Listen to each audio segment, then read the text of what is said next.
사사기 12장입니다. 오늘 말씀은 둘로 나눠지죠. 1절서부터 7절 말씀은 이제 에브라임과 이 입다의 시비에 대한 이야기고, 8절서부터 15절은 나머지 세 명의 사사에 대하여서 이야기를 합니다. 중요한 사사들 6명, 그리고 기타 사사 6명, 그리고 이제 적사사 1명에서 13명이 등장한다고 그랬는데, 오늘 이 8절로 15절에 바로 기타 사사 3명이 등장을 합니다. 우리가 앞에서 몇 명을 봤었죠. 그래서 66 플러스 1 이렇게 되어 있어요. 사사기 구조가. 자, 이 1절로 7절 에브라임의 시비에 대해서 우리가 생각을 해볼 필요가 있습니다. 이 에브라임 사람들이 모여 입다가 암몬과 싸우러 건너갈 때 시비를 했다, 이렇게 기록되어 있죠. 어찌하여 우리를 불러 너와 함께 가게 하지 아니하였느냐? 우리가 반드시 너와 내 집을 불사르리라. 너와 내 집을 불사른다는, 죽인다는 이야기잖아요. 그러니까 이게 상당히 심각한 시비가 붙은 거예요. 근데 이제 여기서 우리가 생각해야 할 것은 뭐냐면, 이 에브라임 사람들은 왜 이럴까에 대해서입니다.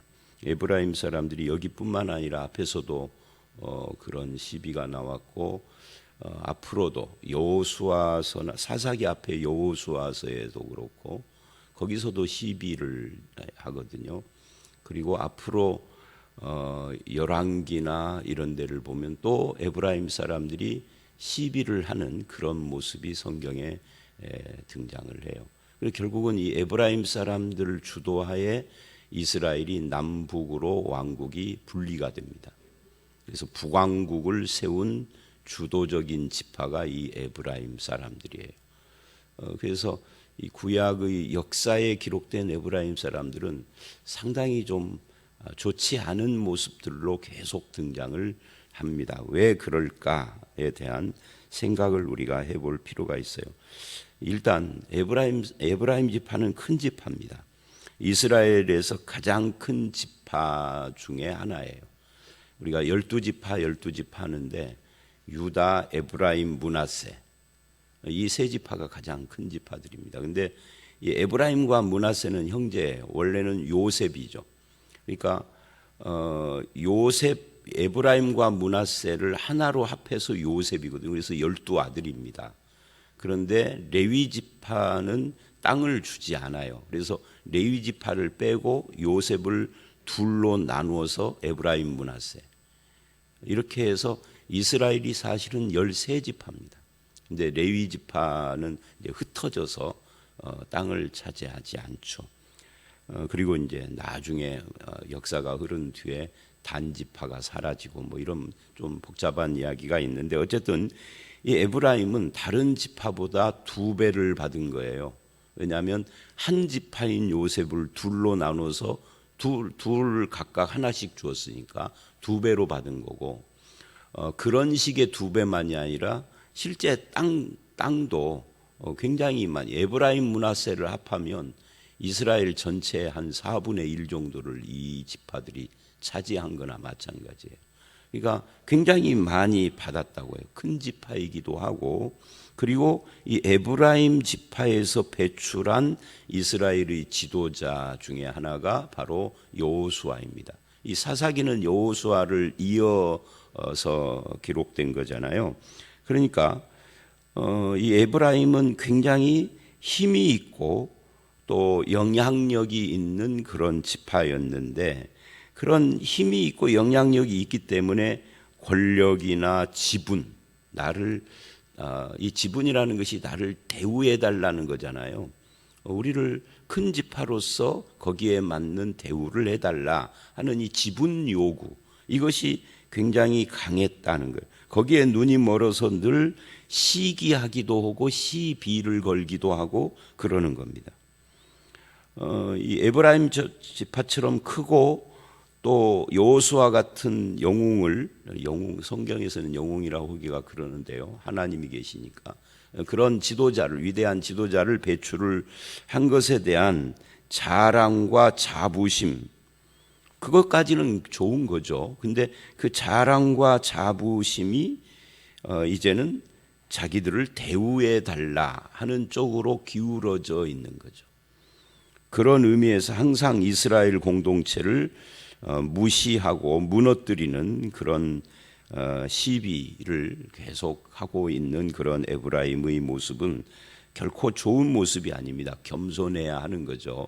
예수님이 말씀하신 것처럼 대접을 받고자 하면 먼저 대접을 하고 섬겨야 하고 으뜸이 되려면은 종이 되어야 한다. 이렇게 말씀하신 것처럼 해야 하는 건데 에브라임 그렇지 않았다를 우리가 알 수가 있습니다. 또 우리가 이런 것도 이 본문에서 생각을 해요. 왜 우리를 부르지 않았느냐? 함께 가지 않았느냐? 근데 여기서 오면 되잖아요. 꼭 불러야 오나요? 아니, 나라가 지금 위기에 처해서 이방인의 지배를 받고 거기서 이제 벗어나려고, 우리로 말하면 독립을 하려고 하는데 나를 부르지 않아서 안 왔다. 그리고 나중에 전쟁 끝난 뒤에 그거 가지고 시비를 해서 너와 내 집을 불살라 버리겠다. 이게 말이 안 되는 이야기죠.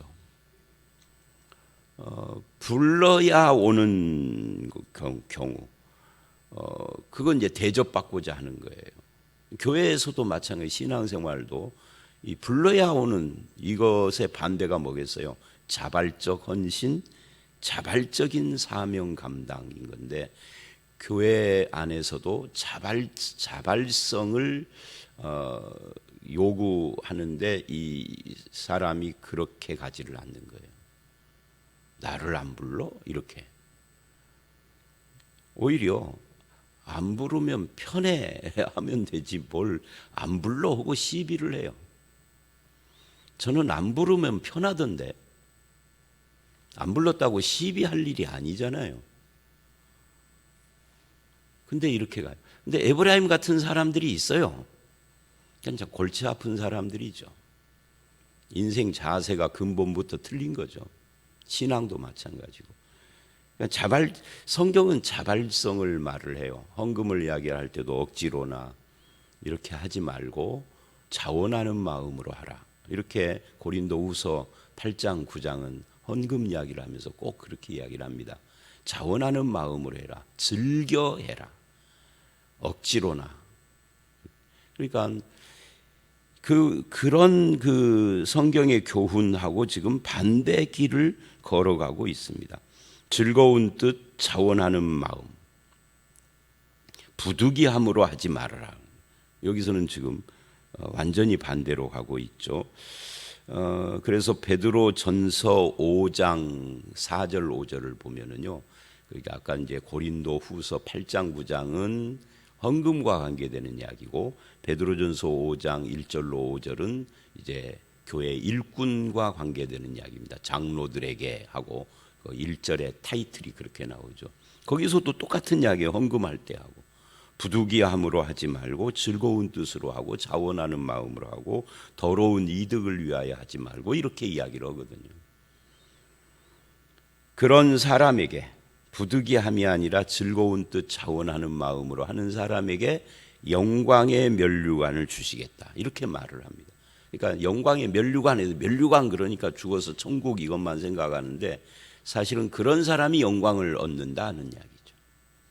그러지 않고 부득이함으로나 억지로나 더러운 이득을 위하여 하거나 그러면은 그 사람은 영광이 없다. 이런 표현을 하는 겁니다. 근데 오늘 지금 말씀은 그렇게 이제 즐겁고 자원하는 마음이 아닌 왜 우리를 안 불렀느냐고 시비하고 있는 거예요. 시비와 다툼을 일으키는 주를 위하여 일을 하면서도 늘 시비거리가 생기는 그걸 주님을 위하여 헌신하는데 늘 다투는 그런 모습들. 그래서 차라리 안 하는 것이 낫죠. 그냥 집에 가만히 있는 것이 낫죠. 그래서 늘 소란스럽게 하는 다른 사람들이 알아주기를 원하는 왜 나를 안 불렀느냐. 여러분은 어떠신가요? 어찌하여, 왜 늘 그런 표현을 자주 쓰는, 언어도 좀 점검해 보셔야 돼요. 어찌하여, 왜 하는 그런 표현들은 꼭 필요할 때가 있지만 이런 표현들이 갖고 있는 부정적인 뉘앙스가 있습니다. 이게 기드온 때에도 에브라임이 시비를 했었잖아요. 근데 기드온은 능구렁이처럼 슥 넘어갔어요. 근데 입다는 능구렁이처럼 넘어가지를 않아요. 시비를 하니까 맞받아쳤어요. 에브라임은 기드온 때처럼 될 줄 알았거든요. 어찌하여 우리를 안 불렀느냐 하고 대접받기를 원하니까 기드온은 이렇게 말을 했잖아요. 기드온의 그 만물 포도가 에브라임의 끝물 포도보다 못하다.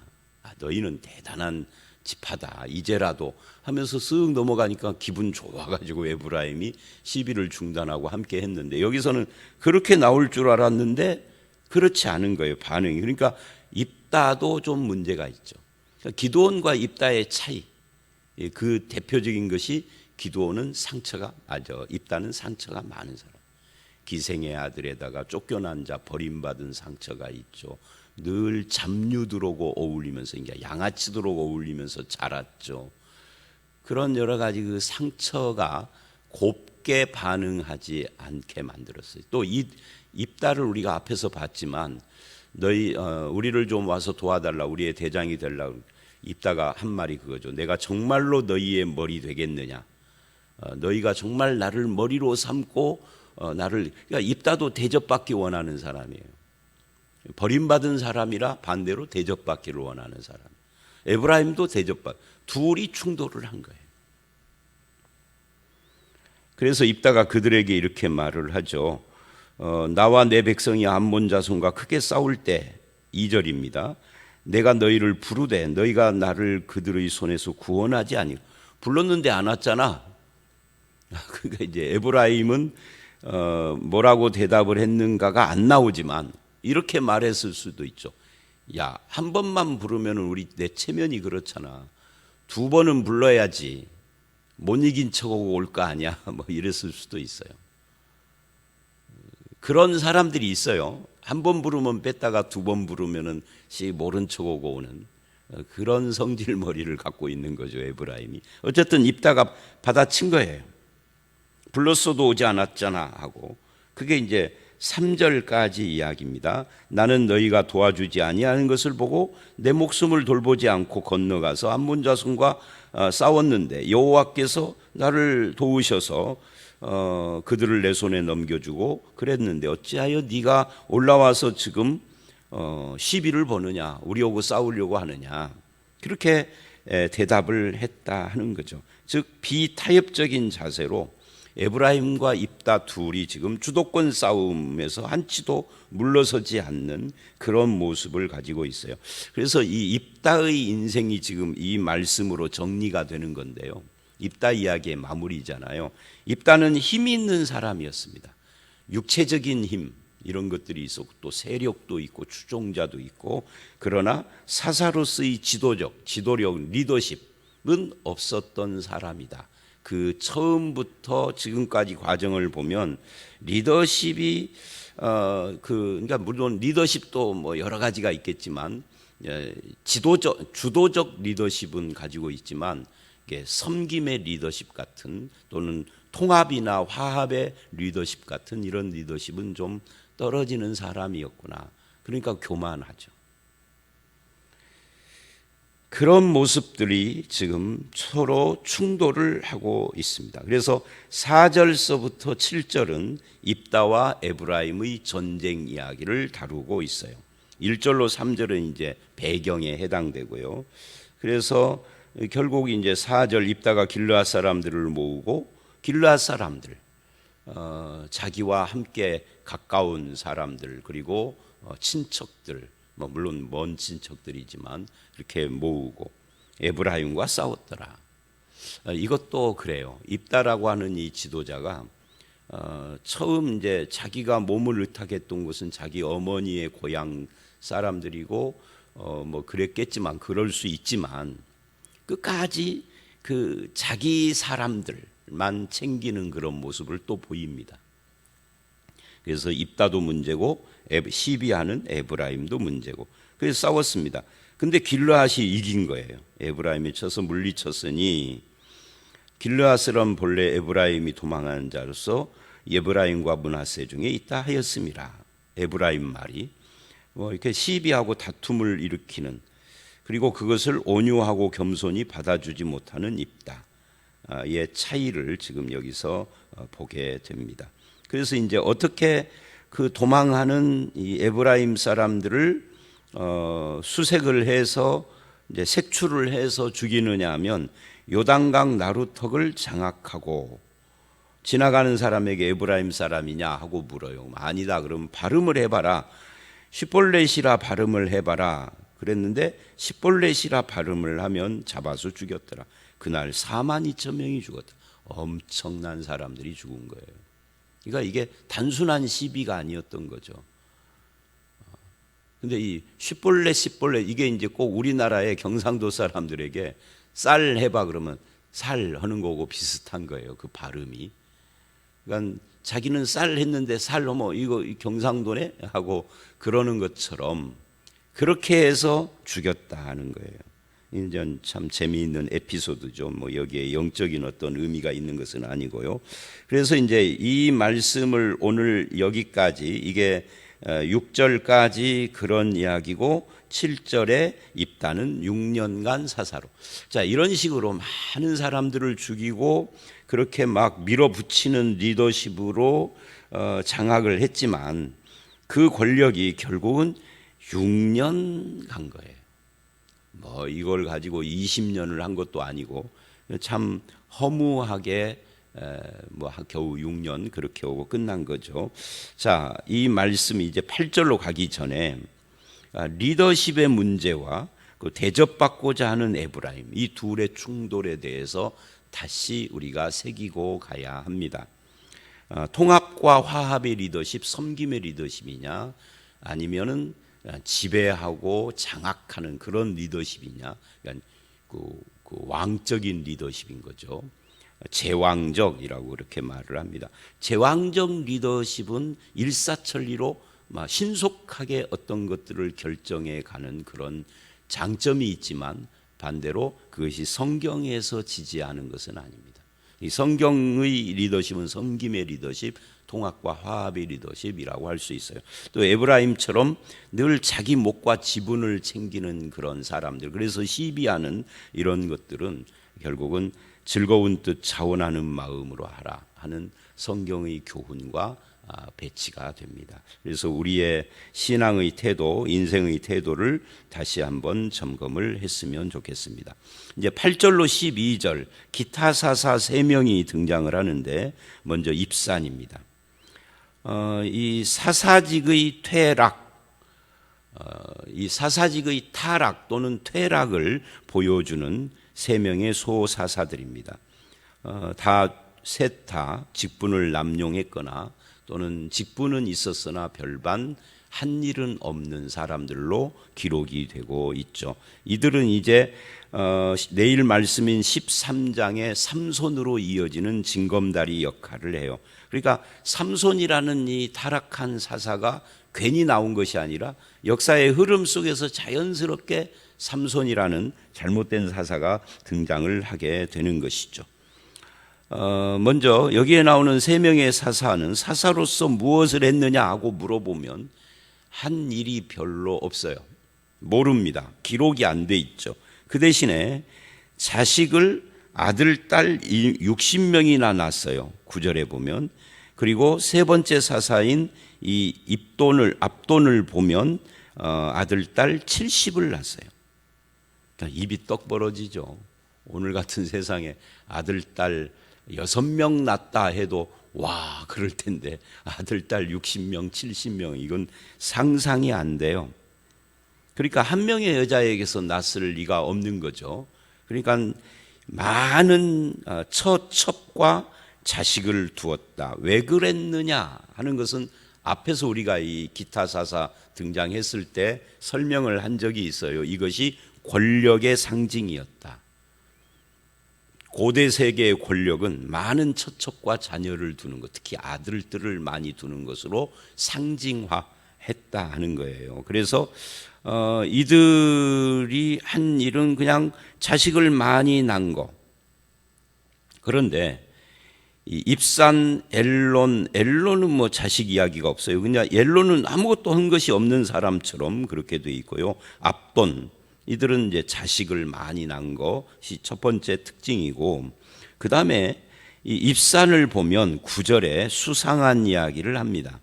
뭐라고 하느냐면 아들 30, 딸 30을 두었는데 그 딸들을 밖으로 시집 보냈고 아들들을 위하여 밖에서 여자 30을 데리고 왔다, 이렇게 말을 합니다. 여기서 밖이라는 말은 뭐예요? 이 밖이라는 말은 타국입니다. 이방인입니다. 그러니까 사위를 다 이방 사람들로 얻었고 며느리를 다 이방 사람들로. 왜 이랬는지는 기록이 안 돼 있어요. 왜 그랬을까? 그런데 그 이유를 말하지는 않았으나 여기 분명한 것이 있어요. 율법, 그러니까 구약의 말씀은 이방인들과의 결혼을 철저하게 금지합니다. 물론 이방인과의 결혼을 금지하는 것이 무조건 이방인이기 때문은 아니에요. 우상 숭배하고 관계가 되기 때문에 그래요. 자, 이 말을 왜 하느냐면 구약 성경에 보면 이방 여자와 결혼을 했는데 좋은 경우도 몇 번 있었거든요. 예를 들면 룻기의 주인공인 룻은 이방 여자입니다. 모함 여자죠. 근데 그 모함 여자인 룻이 다윗의 조상이 되고 예수 그리스도의 조상이 되고 마태복음 1장에 예수님의 조상 이야기를 할 때 이 룻이 들어가요. 그러니까 그런 이방 결혼은 우상 숭배와 상관이 없기 때문에 오히려 하나님께서 환영하는 거지만 성경 구약에서 이방 사람과의 결혼을 막은 것은 이게 우상 숭배와 관계가 있기 때문입니다. 그러면 여기서는 왜 갑자기 다른 한 일은 아무것도 없는데 아들, 딸을 이방 남자, 이방 여자들과 결혼시킨 이야기만 하느냐 하면 그가 한 업적은 없고 이것이 문제였다라는 것을 보여주는 겁니다. 그리고 고대 세계에서는 자식들을 결혼시키거나 본인이 결혼을 할 때 권력 있는 사람들이 그것이 이방에서 데려오는 경우에는 그게 외교적인 의미를 가지고 있습니다. 정략적인 거죠. 솔로몬이 그 대표적인 거예요. 나라의 평안을 꾀하기 위하여서, 즉 전쟁이, 솔로몬의 인생에는 전쟁이 없잖아요. 왜 그랬느냐면 다 이방, 주변에 있는 이방 여자들을 다 후궁으로 들였기 때문에 전쟁이 없는 거예요. 솔로몬이 뭐 정치를 잘해서가 아닙니다. 근데 그건 성경이 하나님이 금하는 거죠. 그 여자들이 솔로몬에게 시집 와서 다 자기 나라의 우상을 숭배했다, 섬겼다라고 열왕기는 기록하고 있죠. 그래서 이스라엘이 우상 천지가 되어버립니다. 여기서도 마찬가지입니다. 그래서 정략적으로 이것을 이용을 한 겁니다.